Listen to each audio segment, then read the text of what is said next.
બનાસકાંઠામાં કંકુબેનનો વિડીયો સામે આવ્યો છે, જ્યાં હાથ જોડીને વિનંતી કરતા કંકુબેને જણાવ્યું છે કે જેઓ પોતાની મરજીથી ઘરેથી નીકળી મહાદેવ રબારી સાથે લગ્ન કર્યા છે અને તેમને 1 વર્ષનો દીકરો પણ છે।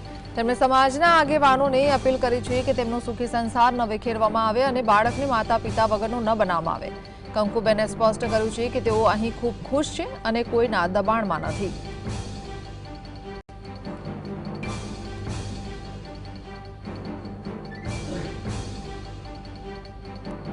ચૌધરી સમાજના અને રબારી સમાજના આગેવાનોને મારા 2 હાથ જોડીને વિનંતી છે કે મને મારા છોકરાથી દૂર કરવી નહીં અને એને મા વગર કે બાપ વગર કરશો નહીં।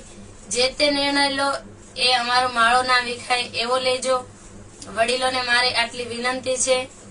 તો હું વિડીયો દ્વારા એવું જણાવવા માંગુ છું કે મને કોઈ બ્લેકમેલ કે એવું નથી કર્યું। હું મારી મરજીથી આવી છું અને હું બહુ ખુશ છું મારી જિંદગીમાં। એટલે